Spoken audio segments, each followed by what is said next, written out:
சிங்கப்பெருமாள் கோவில் அருகே பாடலாத்ரி நரசிம்ம பெருமாள் கோவிலில் பாலாலயம் நடைபெற்றது.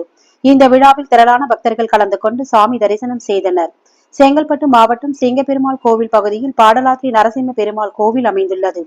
சுமார் 1000 ஆண்டுகளுக்கு முன்பு பல்லவர்கள் காலத்தில் கட்டப்பட்ட மிக பழமை கோவில். மலையை குடைந்து ஒரே கல்லில் செதுக்கப்பட்டு பாடலாத்ரி நரசிம்ம பெருமாள் கோவில் என இது அழைக்கப்பட்டு வருகிறது. இந்து சமய அறநிலையத்துறை கட்டுப்பாட்டில் இயங்கி வருகிறது. இந்த கோவில் தற்பொழுது 12 வருடங்களுக்கு பிறகு திருக்கோவில் குடமுழக்கு நடைபெற திருப்பணி வேலைகள் துவங்கப்பட உள்ள நிலையில் அதற்கான கோவிலில் பாலாலயம் நடைபெற்றது. யாகம் நடத்தி சிறப்பு வேள்வி பூஜைகள் நடத்தப்பட்டது. பின்பு உற்சவ பிரகலாத வரத பக்தர்களுக்கு அருள் பாலித்தார். பின்பு கலச நீர் கொண்டு சென்று உற்சவர் மேல் புனித நீர் ஊற்றி பூஜை செய்யப்பட்டு சிறப்பு ஆராதனைகள் நடைபெற்றது.